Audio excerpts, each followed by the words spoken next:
It starts with a glitch. Not a ghost, not a curse. A glitch. Something so small you would swipe it away. Blame it on bad service. Keep moving. You would forget it by morning. David almost did. He was not a thrill seeker. Not a ghost hunter. Not a guy who chases abandoned places for likes. He was tired. A sales manager with a suitcase the size of his patience, and a calendar that would not stop barking. He just needed sleep. A pillow. A door that locked. A few hours to be a person again. The highway was empty and black. His GPS rerouted 3 times, without asking.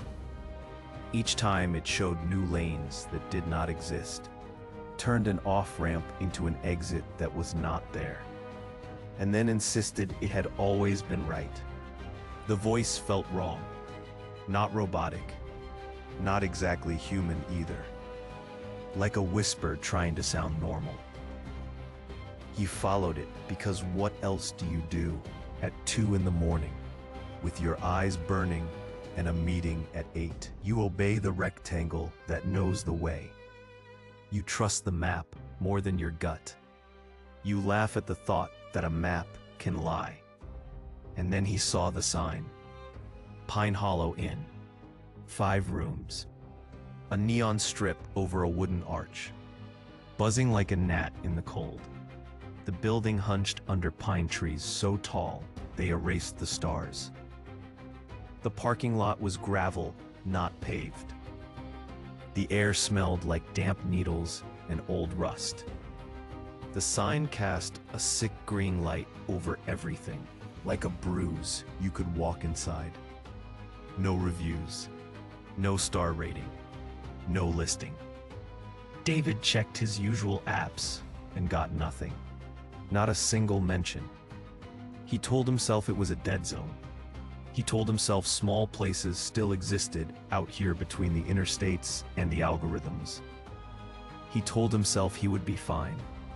He was too tired to argue with himself. Inside, the lobby did not match the exterior. The wood was older, darker, polished by hands that had not been here in years. The counter was tall and dull brass.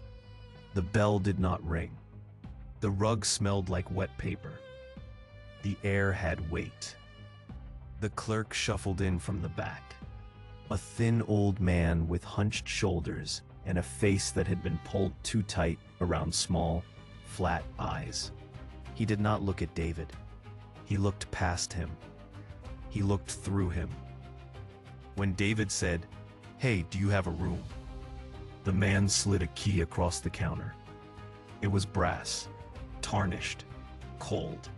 The tag was leather and cracked from use. Stamped into it were 3 numbers in faded red ink. 304. David blinked. He turned to look at the doors in the hallway behind him.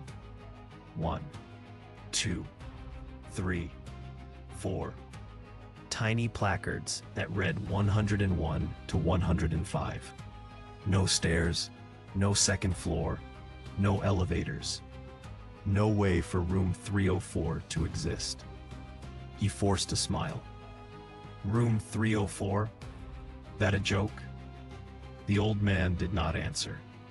He turned away like he had been dismissed, like the conversation was over, and disappeared into the back. The silence he left behind was deep enough to echo. Fatigue makes you brave in stupid ways. It mutes instincts. It tells you the quickest path to sleep is the right one. David gripped the key like it was a promise and walked down the hall, past the 5 doors, past a cracked wooden partition that looked like it hid cleaning supplies, and found a narrow door at the far end. It was the kind of door you pretend not to see. Too small. Warped from moisture. The bottom dragged on the floor when he pushed it. It stuck, then gave. It smelled like old books left in a flooded basement. On the other side was a hallway that could not fit inside the building. Too long, too narrow. The ceiling slanted the wrong way. The exit light flickered with no power. The carpet ran in a pattern that did not repeat. And at the far end, in paint the color of dried blood, someone had brushed numbers onto a door that looked older than everything else. 304. His hand shook. His throat went dry. His body knew. The part of you that remembers caves and teeth and night knew. Go back, get in your car, sleep in a gas station lot, live. But another part of him, tired, polite, trained to complete tasks, won. He unlocked the door. The air that came out felt colder than outside. It touched his face and stayed there, like a hand pressing down. The room was wrong in a way you feel before you see. The bed was made with sheets that belonged in a museum. The walls were stained with the shadows of furniture that was no longer there. Like the room remembered shapes that had been removed. There were no windows, not one. A single bulb hung from a chain. It swayed. There was no breeze. He tossed his bag onto a chair that wobbled and sat on the bed. The mattress had that old hotel bounce, but something under it did not move. He did not look. He told himself not to be dramatic. He told himself not to start telling stories. He closed his eyes. Sleep hit him like drowning. He woke to breath. Not words, not language, just breath, circling the room. Like someone leaning close to her ear and whispering air.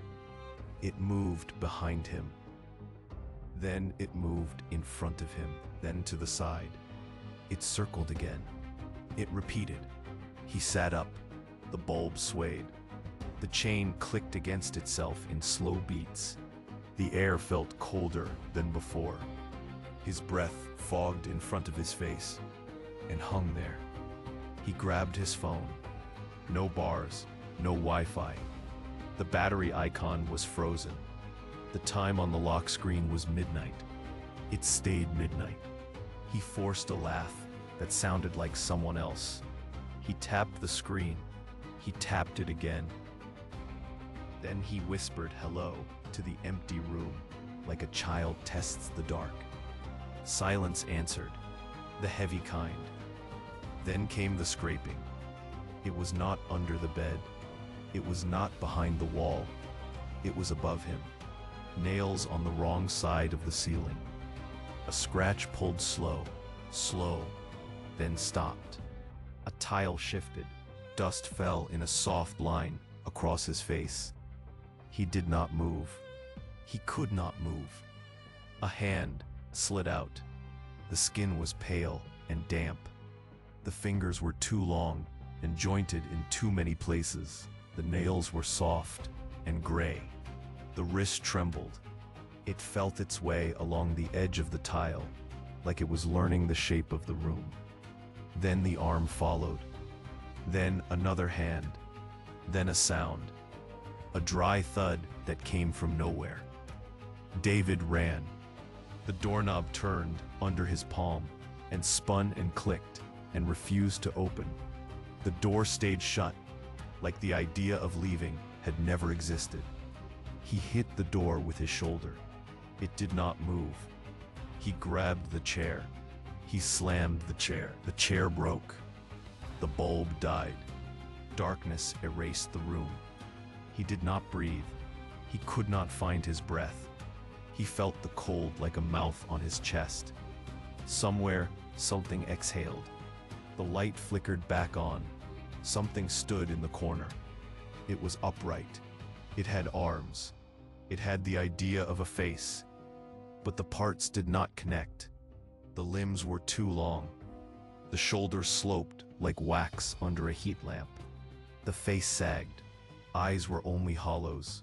Black streaks ran down, as if it had been crying ink for a very long time. It tilted its head the way dogs do when they hear a whistle. It listened to him be alive. He pressed his back to the wall. His fingers dug into plaster. His heart knocked against bone. He blinked to clear water from his eyes. It was gone. The door creaked open behind him. He did not choose to run.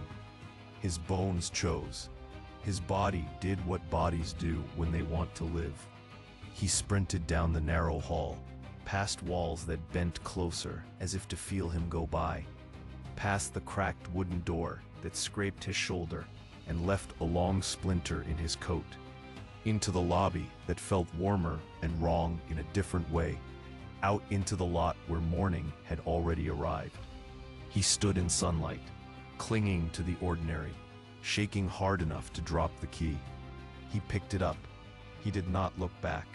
He drove, for 1 hour, for 2, for 3. He did not turn on the radio. He did not let his brain tell stories. He kept both hands on the wheel, and his eyes on the asphalt, and his mind on gas stations, and coffee, and traffic. At a gas station he did not recognize, he finally let himself breathe. He grabbed his phone. He searched Pine Hollow Inn. No result. He tried the town where he thought he had been. No listing. No property record. No map view. He pinched and zoomed on satellite, like that would reveal a secret building hidden under trees. Nothing. He laughed because the alternative was crying. He told himself sleep deprivation makes anything feel haunted. He told himself the internet loses things all the time. He told himself something had been in that ceiling. He told himself he would forget this like a bad dream. 3 days later, a coworker asked how the trip had gone.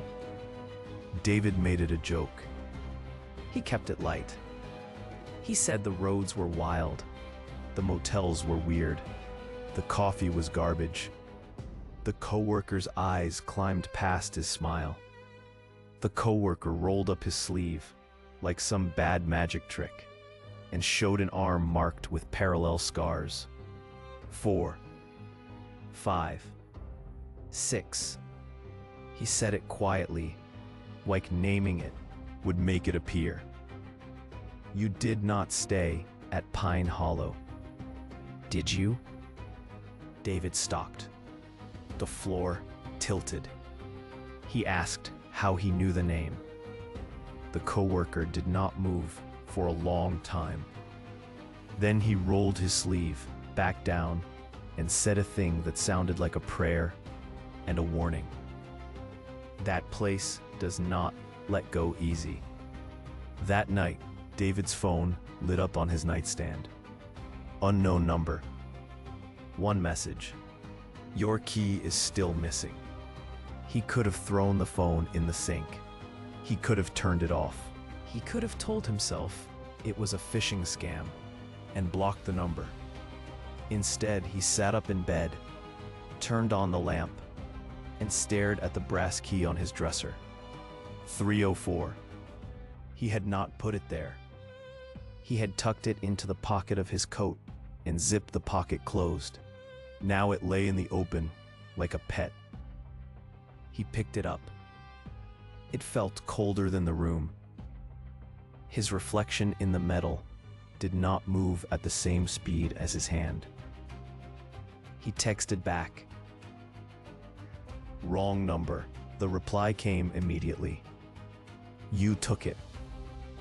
He set the phone down. He opened the drawer where people keep junk that feels safe to keep. He dropped the key in with bookmarks and batteries and a tape measure he never used. He closed the drawer. He said out loud to no one, "See? Gone." He woke to bed, a clink. The key lay on his pillow. He did not scream. He did not have that left in him. He carried it back to the kitchen with 2 fingers, like it might bite. He set it on the counter. He went to the sink. He turned the faucet. He washed his face with water that would not get warm. He looked into the mirror and watched the room behind his shoulder go out of focus and sharpen and then tilt. The doorway to his bedroom looked longer. The hall looked narrower. The shadow in the corner was not his coat on a chair. It was a shadow of a door that was not there. He wiped the mirror with his wrist.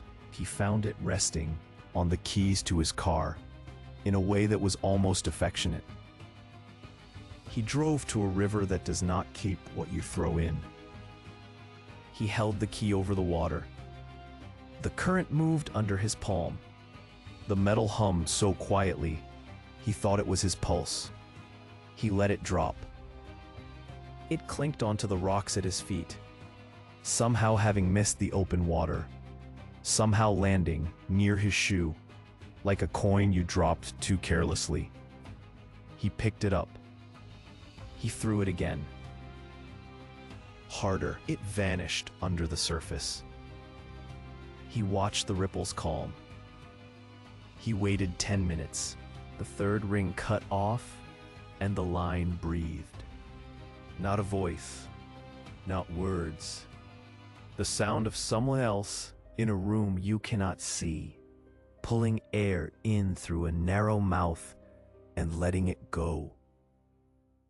He ended the call. In the morning, he drove back to where his GPS had led him before. He told himself he did not believe in cursed places. He told himself he believed in returning what is not yours. Highway, trees, quiet towns with bakeries and flags. The GPS got confused, then sure, then insistent. It took him down a road that cut through pines so thick they stitched the sky closed. He found the turn by feel before the map told him. He turned the wheel and saw a wooden arch and a neon strip that buzzed like a headache. Pine Hollow Inn was back. He parked in the same spot. The gravel remembered his tires. The lot remembered his shape. He got out and pressed the brass key into his palm like a promise that could be kept. Inside, the lobby had moved in time. The air was colder.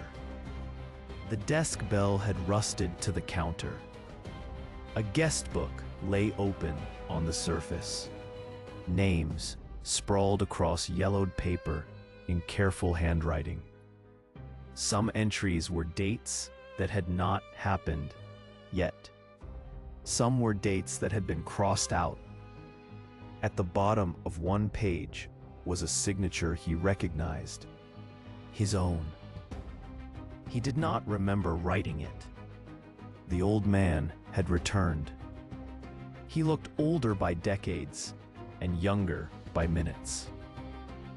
His eyes landed somewhere near David's ear. His mouth smiled in a way that hurt to look at. He said nothing. He lifted a hand that trembled and pointed at a small wooden sign that read, "No refunds, no exceptions." "I just want to return this," David said, and placed the key on the counter. The old man does not look at objects. He looks at what they mean. He looked at David, and the skin around his eyes tightened. He slid the key back without touching it. "You do not return a room," he said. "You use it." David swallowed. "I did use it. One night." The old man shook his head once, like a teacher correcting a child. "One night, there is not one night here. Where you were, it was one night. Here, it was your turn." He slid the brass key toward David again. It moved across the counter easier than it should have. It paused against David's knuckles and stuck there, like a magnet finding its home. "How do I make it stop?" David asked. "Since you took it, it takes you," the old man said. "The house likes even trades. Leave it where you found it. Leave yourself where you found yourself." David did not like the way he said yourself. He turned. The door to the hall that should not exist had shifted closer. Drive until the sun set and the car died, where he could finish what had started, because somehow not finishing was worse. He walked down the hall. Each step took longer than a step should. The walls leaned in. The pattern on the carpet changed in the corner of his eye, then pretended it had not. He reached the door to 304 and found, without surprise, that it was already unlocked. Inside was colder. The shadows on the walls were darker, as if objects that had once lived there had decided to come home. The bulb swayed in a circle he could not track. He set the key on the nightstand. It rolled and stopped under its own decision. The ceiling tile went silent. The things above him were not hiding. They were waiting. He sat on the bed. He waited back. He spoke into the room like he was hiring a guide. "Look, I am trying here. I do not want this. Take it back." The room did not move, but something entered through a door he could not see. The temperature dropped to the bottom of the scale. The bed pulled slightly away from the wall. The chain on the bulb twisted twice and untwisted slowly. He felt presence. He felt a lot of them. Not one thing. Many things with the same goal. None of them angry. None of them kind. They were practical. They were consistent. They were following rules, older than words. The key slid off the nightstand into his palm. He stared at it. The numbers, 304, looked newly printed. The leather tag felt warmer than the brass. He placed the key on the bed beside him. A voice came from the hall. Not the old man. A woman, or what had once been one. The syllables stretched like they had been left in water too long. "We keep what keeps us," it said. "Leave the key. Leave the hour." "I do not understand," he said. "You will," the voice answered. "Now sleep." His body fought it like a swimmer fighting current. His head nodded. His eyes closed against his will. Dreams do not usually feel heavy. These did. He was 5. He was 15. He was last Tuesday. He was every room he had ever slept in. And each room had no window. He woke. His phone lay beside him. The time still said midnight. But outside, the light creeping under the door was afternoon. He stood. He opened the door. The hall had changed again. It was longer and shorter. It had rooms on one side that numbered in a pattern he did not know. 304 repeated every few doors. Each one had a different smell. Old citrus, bleach, smoke, pine. He looked back into his room. It had become something else. His childhood bedroom. The wallpaper with tiny rockets he had taken down in 6th grade. The poster he had torn when he left for college. The air smelled like dust and laundry soap and summer heat. The key in his hand cut his palm. He understood then. The room was not a location. It was a promise, an anchor, a trick you agree to because you need rest, a shape that a house wears to keep you in the right place and the wrong time. The key was not metal. It was agreement. He closed his eyes. He said it out loud because saying things out loud feels like taking control. No. When he opened his eyes, his room was a motel again. He walked out. The hall stopped trying to hold him. The door to the lobby opened easily. The old man watched him leave with a look that might have been relief, or pity, or hunger. On his way to the door, David paused at the guest book. He looked for his name. He found it on 3 pages. The first was the night he had arrived. The second was a week from now. The third was a date that did not belong to any calendar. He signed a 4th time. "Not coming back," he wrote. He crushed the key under his shoe. It did not bend. He took it to the parking lot and put it under the tire and drove over it. It did not dent. He put it in the glove compartment. He drove far. He left the highway for roads that did not have numbers. He listened to the silence of trees and the pressure of something behind him. He made it home at sunset. He poured himself water and could not taste it. He sat on his couch and did not turn on the lights. His phone buzzed. Unknown number. One message. "Your hour is still missing." He replied with a different question. "Did you take my coworker?" A long pause. Then a picture came through. The lobby. The guest book. A handwriting with slow care across a page. The scarring on the arm was familiar. The message followed. "We take what is promised." He went to his door and opened it with no idea why. The second bedrooms in his apartment building was quiet and well lit. The exit sign glowed. The carpet did its best to be cheerful. A door 3 down from his had a brass plate that had not been there that morning. 304. He closed his door. He put his back against it. He laughed, then stopped when he heard someone else laugh with him from the kitchen. He does not remember falling asleep, but he woke on his couch with the key on his chest. He held it. He spoke to whatever had borrowed a voice to message him. "Tell me the rule," he said. "What do I do to end this?" "Give it back," came the reply. "Leave what you brought. Close what you opened. Pay the hour." "I will leave it in the lobby," he said. "No," said the line. "Leave it inside." He went back. Pine trees closed in behind his car, like a mouth. The sign burned green in the wrong rain. The lot crunched under his tires. The door to the lobby hooked his hand when he reached for it, inviting and patient. The old man nodded once, as if to say, "You already know," and looked away.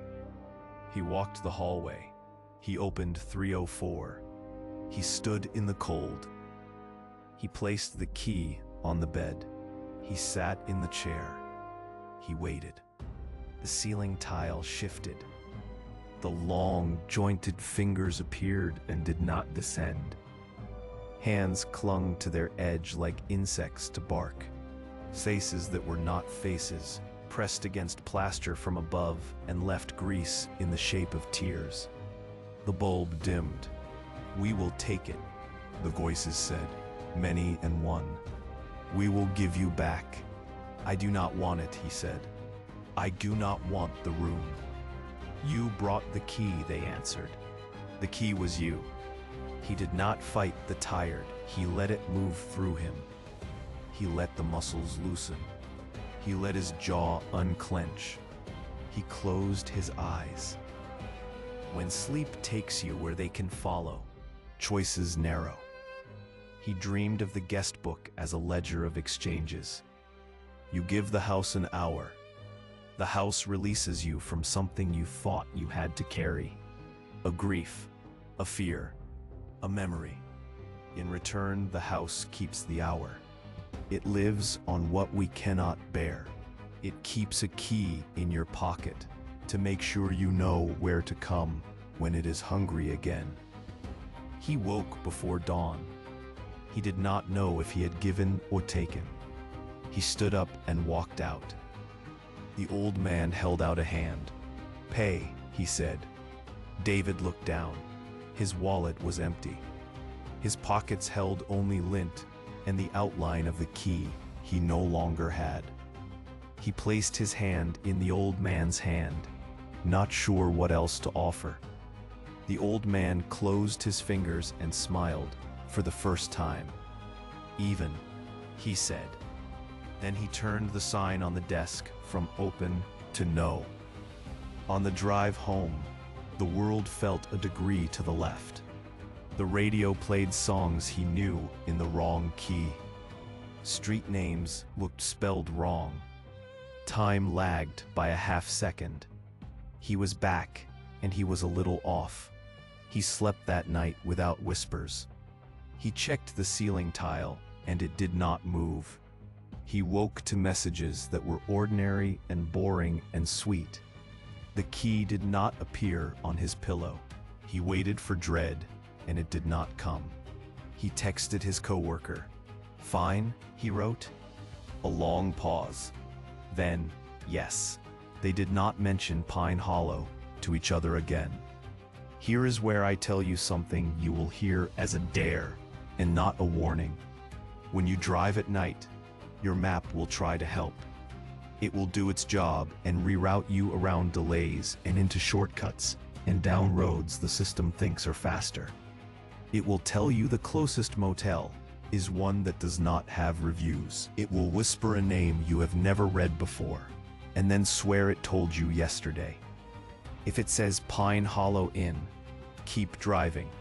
Sleep in your car with the doors locked and your coat over your face. Sleep in the chair in the lobby of a grocery store. Sleep in your office under a desk. Do not follow pines into a bruised green light. If you already did, if a key is in your house that you do not remember taking, take a breath. Houses like this follow rules. You can bargain with rules. Be polite, be exact, and do not give more than you mean to give. And because you are still here, because you let me guide you this far, let me break the tension for a heartbeat. You already know, I build these nightmares with nothing but code, creativity, and time. If you want to see how I assemble the bones and the skin and the breath, this is the part where I hand you the same toolkit I use. Click the link in the comments or my bio to unlock my full horror creator toolkit and discover how I build these chilling stories using 100% AI. Want to create stories like this? Tools, prompts, and voiceovers all linked below. Take it, use it, make your own haunted places. Just remember, some doors open both ways. Back to David. He moved on. He tried to, at least. Weeks went by. He went to meetings and said the right things. He ate lunch. He called his sister. He did not make jokes about ceilings. He stopped checking his phone at night. He was walking to his car on a bright afternoon when his reflection in the window did not raise his hand at the same time he did. It lagged. A half second. Enough to notice. Enough to make the hair on his arms rise. He blinked. It synced up. He told himself to stop feeding fear. At the grocery store, someone stood at the end of the aisle, too tall and still. He turned away. When he looked back, no one was there. On the freeway, 3 exits in a row had detour signs that took him along tall trees. He turned off at the next one with houses and families and dogs and loud kids. One morning, a black mark streaked down his bathroom mirror, like a tear someone had tried to wipe quickly. He rubbed it away with his sleeve.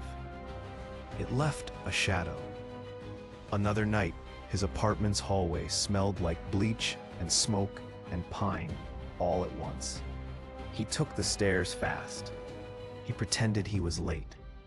He is fine. He is almost fine. He is, as the old man would say, even.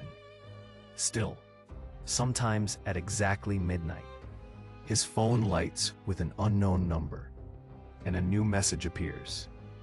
Your key is still missing. he looks at the dresser. There is no key. There is no brass glint catching the lamp. There is only his face in the mirror and the shape of the doorway behind him, normal and square and safe. He texts back, no. The reply takes a little longer now. We remember, it says. We owe you an hour. Come collect when you are tired. Then the screen dims, and the clock slides from midnight into the next minute. Outside, the streetlight hums. A siren passes far away.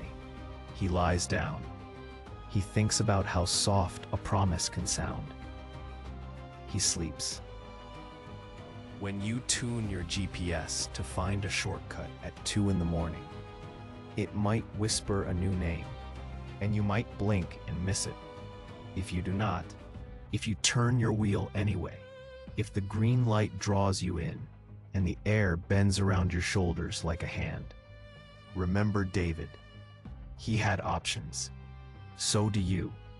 But if your phone buzzes with that same line one night soon, if your lamp flickers, if your ceiling breathes, do not pretend you did not hear me when I said this next part. Keys do not only open doors. Some lock you in. Some lock things out. Some are agreements that follow you home. Some are your face stamped into metal. Some are waiting on a bed in a dark room that smells like wet paper and old wood. And some are still missing. Your key is still missing.